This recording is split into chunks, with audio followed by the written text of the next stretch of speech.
రంగారెడ్డి జిల్లా శంషాబాద్లో రవాణా శాఖ అధికారుల దాడులు కొనసాగుతూనే ఉన్నాయి. ప్రైవేట్ ట్రావెల్స్ బస్సులపై స్పెషల్ డ్రైవ్ నిర్వహిస్తున్నారు. నిబంధనలను పాటించని బస్సులపై అధికారులు కేసులు నమోదు చేస్తున్నారు. ఇతర రాష్ట్రాల నుంచి హైదరాబాద్కు తరలి వస్తున్న బస్సులపై కూడా ఫోకస్ చేశారు.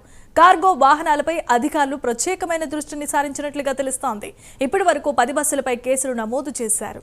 ఇదే అంశానికి సంబంధించి మరిన్ని అప్డేట్స్ ను మా కరెస్పాండెంట్ కుమార్ అందిస్తారు. కుమార్, చెప్పండి. Thank you Jemimah.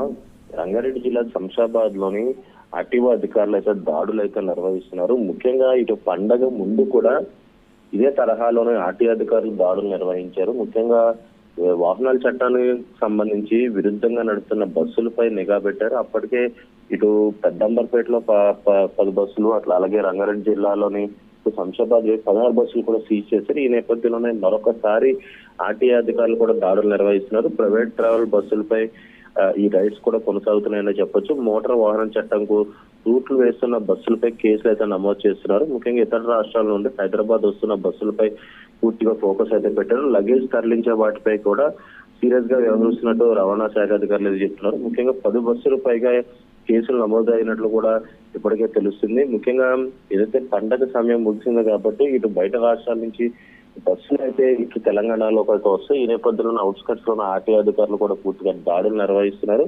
ముఖ్యంగా ఇటు లగేజ్ పై కూడా పూర్తిగా ఫోకస్ పెట్టారు. ఎందుకంటే హైదరాబాద్ లోని అవుట్స్కట్స్ నుంచి కూడా చాలా మటుకు మాదక ద్రవ్యాలు కూడా వచ్చే అవకాశం ఉన్న నేపథ్యంలోనే ఇటు బస్సులతో పాటు ఇటు లగేజ్ పై కూడా పూర్తిగా ఫోకస్లు పెట్టారు. అలాగే నిబంధనలకు విరుద్ధంగా నడుస్తున్న బస్సులపై కూడా కేసులు నమోదు చేశారు. ఇప్పటికే 10 బస్సులకు పైగా కేసులు అయితే నమోదు చేశారు. అలాగే కొన్ని బస్సులు కూడా సీజ్ చేయడం జరిగింది. అంటే గతంలో పండగ ముందు కూడా ఆర్టీఓ అధికారులు ఇదే తరహాలో దాడులు నిర్వహించారు. ఎందుకంటే నిబంధనల విరుద్ధంగా ఒకే నెంబర్ ప్లేట్ పై 4-5 బస్సులు నడపడం, ఎందుకంటే పండగ సమయం కావడంతో కూడా ప్రయాణికుల నుంచి కూడా అధిక లాభం వస్తుంది కాబట్టి ఒకే నెంబర్ ప్లేట్ మీద 4-5 బస్సులు నడపడం, ఇది ఆర్టీఓ అధికారులకు తెలియకుండా పక్కదారి పట్టించే విధంగా నడుస్తున్నారు. కాబట్టి ముందుగానే ఆర్టీఓ అధికారులు దీనిపై నిఘా ఉంచారు. ఇటు పండగ ముందు బయటకు వెళ్లే బస్సులు, అలాగే లోపలికి వచ్చే బస్సులపై పూర్తిగా ఫోకస్ పెట్టి కేసులు అయితే నమోదు చేశారు. ఇప్పుడు పండగ అయిపోయింది కాబట్టి బయట రాష్ట్రం నుంచి అనేక బస్సులు అయితే లోపలికి వస్తాయి కాబట్టి ఖచ్చితంగా వాటిపై కూడా దాడులు నిర్వహిస్తున్నారు.